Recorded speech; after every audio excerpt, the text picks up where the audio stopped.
Assalamualaikum warahmatullahi wabarakatuh.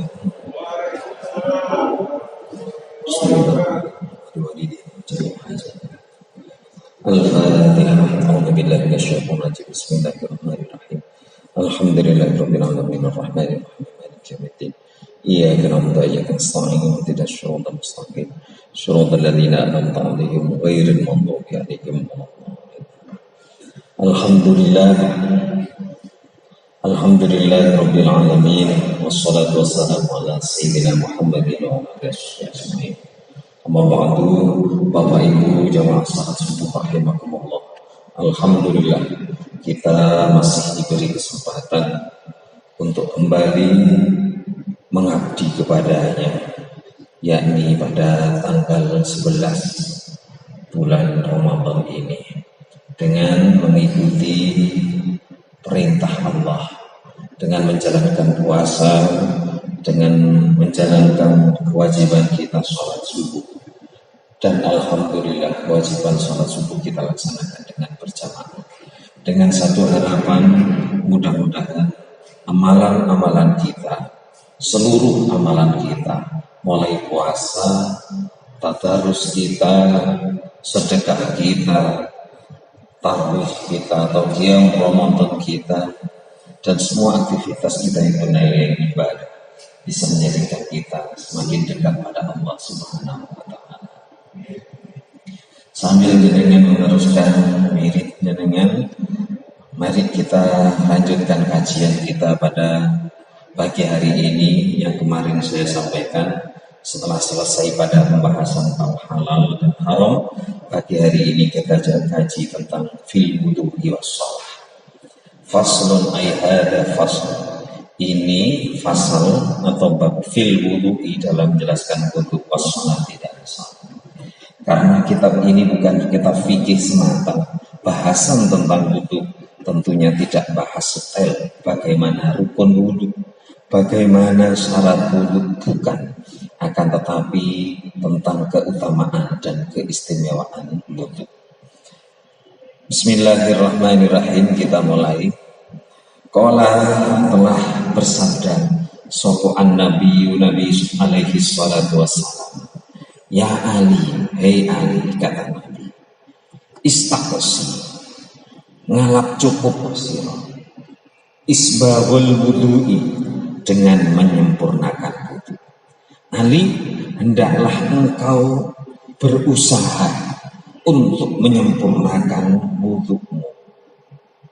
Ini perintah Nabi adalah secara syar'i atau syariat. Bagaimana kita diperintah Nabi untuk menyempurnakan wudu kita, baik dari rukun atau syaratnya.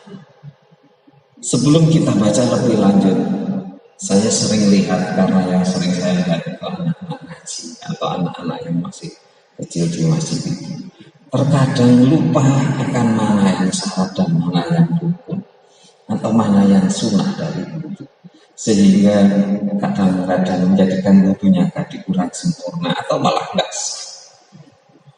Jadi yang diajarkan guru-guru mereka mungkin semuanya benar, mulai mencuci tangan sebelum berwudu, yang di dalam kitab apa itu Mafatihul Fiqh itu di sana diajarkan. Bahkan setiap gerakan dari berwudu itu ada doanya, karena memang wudu itu adalah salah satu ibadah. Itu yang sering saya sampaikan. Ketika cuci tangan belum masuk wudu, ketika cuci tangan itu sudah berdoa, Allahumma hafad yadi mimma asika kuliah.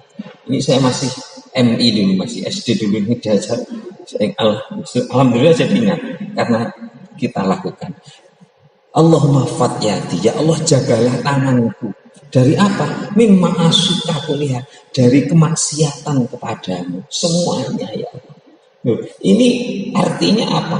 Syariat yang kita lakukan ini hakikatnya adalah bersifat menjaga kemaksiatan.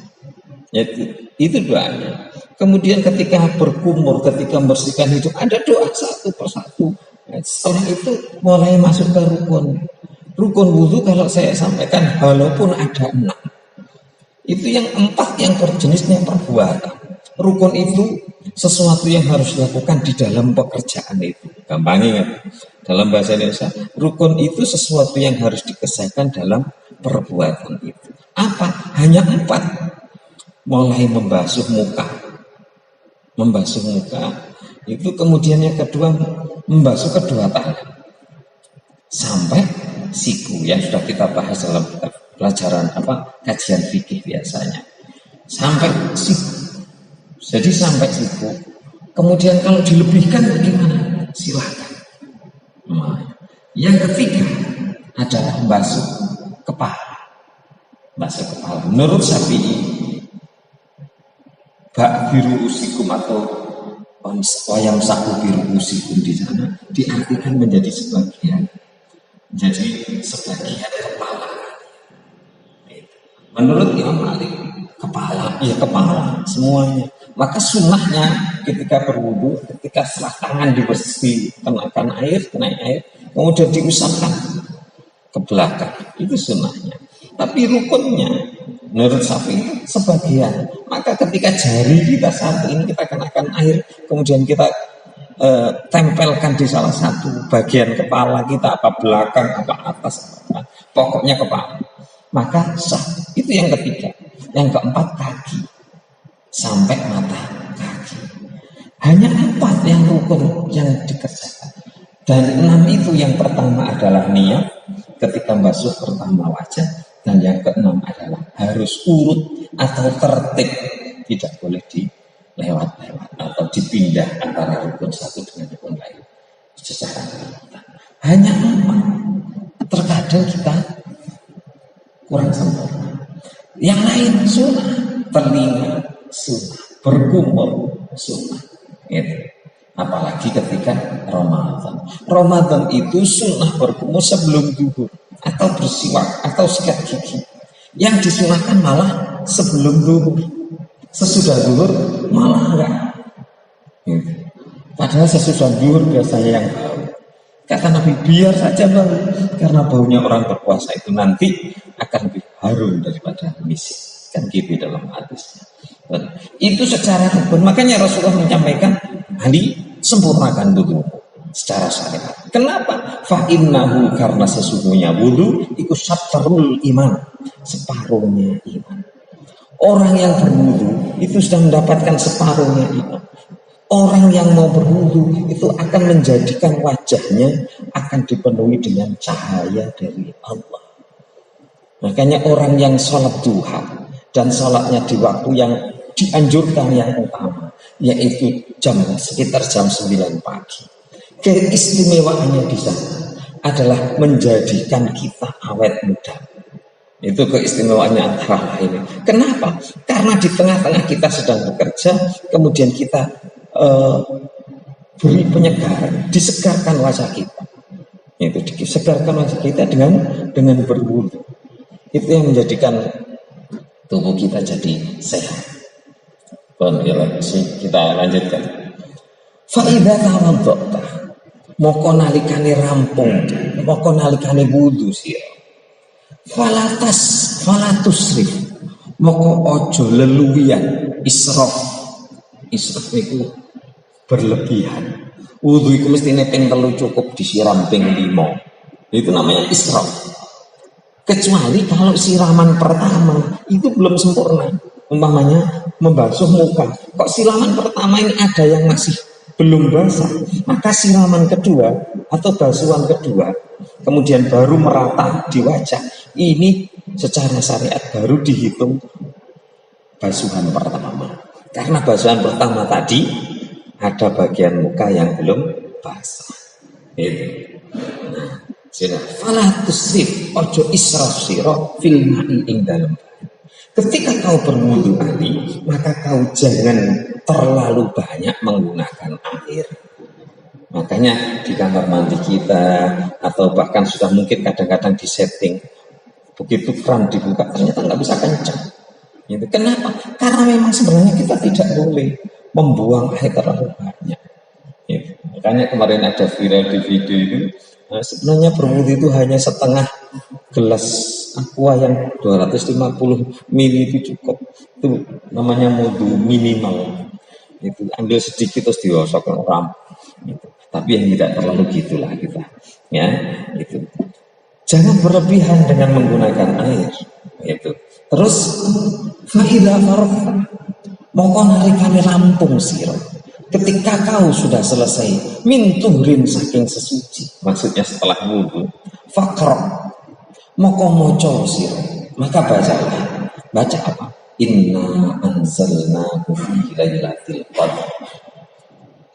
Bacalah surah Inna anzalnahu fi lailatul qadar. Ini kan tidak seperti yang kita bahas biasanya. Karena wudhu di sini babnya adalah bab tentang keistimewaan wudhu, gitu. Bukan syarat rukun wudhu. Ketika kita sudah selesai wudhu, perintah Nabi faqra, maka bacalah Inna anzalnahu fi lailatul qadar. Setelah apa? Mim ba'di waslil qadamaini. Setelah kau membasuh kedua kakimu. Nah, kaki kita ini kita basuh batasannya sampai mata kaki, kemiren, sampai mata kaki. Terkadang keliru ketika tangan hanya sampai pada pergelangan, ketika kaki sampai pupu-pupunya disiram. Itu kadang-kadang terbalik. Kalau kaki sampai mata kaki, kalau tangan sampai situ. Kalau dilebihkan, silahkan. Bahasa hadis Nabi dalam Bulughul Maram di sana disebutkan, siapa yang menambahkan wudhu ketika menyiram anggota wudhu, maka nanti akan diperpanjang sinarnya di hari kiamat. Nanti ketika di hari kiamat akan terlihat kita. Siapa yang suka berwudhu, maka anggota wudhu itu akan terlihat bersinar. Sopo sing nambahi, tidak apa-apa. Itu asal tidak israf dalam penggunaan air atau berlebihan. Setelah membasuh kedua kaki, berapa kali? Nah ini asyro marrotin 10 ambalan. Maca ini 10 itu hak kopres pokoknya maca inna anzalna. Kenapa? Inna anzalna itu saya sering sebut. Inna anzalna itu surah sapu jagat. Surah sapu jagat itu kan ada doa sapu jagat. Inna anzalna itu surah sapu jagat. Guys mbawah gitu. Guys mbawah yang waktu Ramadan tahun kemarin nggak ada tahun kemarin. Kira-kira 2-3 tahun yang lalu saya baca itu tafsir surah Al-Qadar. Saya baca keistimewaan Inna anzalna di sana didukung oleh hadis-hadis Nabi banyak sekali. Antara lain adalah ya untuk menghilangkan gangguan jin, kemudian untuk mempercerdas otak itu. Karena inna anzalnahu fi lailatul qadar. Sesungguhnya kami menurunkan Al-Qur'an itu fi lailatul qadar. Di sana ada satu isyarat bahwa untuk menarik rahmat Allah dengan itu. Itu rahasia dari inna anzalna. Makanya saya sampaikan ke ibu-ibu, lek putrane kepingin cerdas, macano inna anzalna. Itu ketika putranya sudah tidur dengan jempol tangan jenengan terus ditempel noten gene niki napa niki jenenge bun-bunan. Nah, tempat kotak itu minta kepada Allah, ya Allah berilah tambahan kecerdasan anak saya biar dibuka. Kemarin itu saya sampaikan pada jamaah bahwa semua orang hakikatnya itu cerdas, hanya kadang-kadang cek ketutup. Kadang-kadang kita sendiri yang mematikan ribuan sel otak pada anak kita. Gitu. Ribuan sel otak pada anak kita yang matikan. Tidak kita beri semangat, tapi kita malah menjadikan anak itu pesimis. Bacakan di sana, ya Allah berikan anak saya tambahan kecerdasan. Setelah anak itu tidur tentunya. Nah, setelah itu ditempelkan bun-bunan, setelah baca Fatihah, baca inna anzalnahu fi lailatul. Kalau orang itu bagus, tingkatan orang yang baca itu dekat sama Allah, mungkin sekali 2 kali mungkin sudah bisa. Tapi kalau mungkin sekelas kita, kira-kira mungkin jauh bendino, gitu. Atau setiap hari kita baca. Kenapa? Karena ya tahulah kita ini jauh dari Allah, tapi hati ini ngerasa cidek Allah itu jenenge kemenya. Kita ini jauh dari Allah, jauh dari Allah. Hanya terkadang kita merasa. Nah, itu kita mohon pada Allah dengan baca inna anzalna. Mudah-mudahan dibuka oleh Allah kecerdasannya. Seperti contoh Ibnu Hajar Al-Asqalani itu loh, yang sudah masyhur kisahnya. Ketika 4 bersaudara berangkat dari rumah mondok di perempatan jalan, 4 bersaudara ini, ayo awake dhewe golek ilmu, ayo sudah berangkat semuanya ke seluruh penjuru mata angin. Nek sing ngalor ngidul ngetan ngono. Setelah sekian ketemu pulang, ternyata 3 saudaranya pada pinter kabeh. Lah Ibnu Hajar Al-Asqalani cek dedel bodoh. Setelah itu sebelum nyampe di rumah, dia karena hujan dia berhenti di gua, kemudian melihat ada batu yang ditetes air. Ternyata batu yang begitu keras ditetes air, lama-lama bisa cekung. Gitu. Terus apa? Dalam batin Ibnu Hajar, batu saja bisa berkurang karena tetesan air. Kenapa otak saya tidak? Itu hanya diuji oleh Allah. Akhirnya kembali ke pondok, dia dibuka oleh Allah menjadi ulama hebat. Ngarang tafsir Ibnu Hajar Al-Asqalani yang begitu hebat, yang terkenal. Ini salah satu contoh. Jadi sebenarnya bagaimana kita bisa istilah ini ngidik-ngidik gitu, ngidik-ngidik otak ini kita agar bisa terbuka. Itu. Inna anzalnahu fi lailatul Kaisa 10 ya saya. Apa keutamaannya? Yufarrijullahu hammaka. Yufarriju bakal meluaskan, bakal ngilang sapa Allah hammaka ing susah ira. Oh, ternyata keistimewaannya adalah sesuatu yang sangat vital, sangat utama. Apa? Ngilangno susah. Nah, ini problema kita semua kan. Kadang-kadang nggak lapo-lapo pikirannya susah, sumpek apa? Mohon pada Allah dengan baca inna anzalnahu fi lailatul qadar. Ketika selesai, mudah-mudahan yang saya sampaikan ini bersamaan hidayah Allah dan kita bisa menjalani. Kurang lebihnya mohon maaf. Ihdinas siratal mustaqim. Assalamualaikum warahmatullahi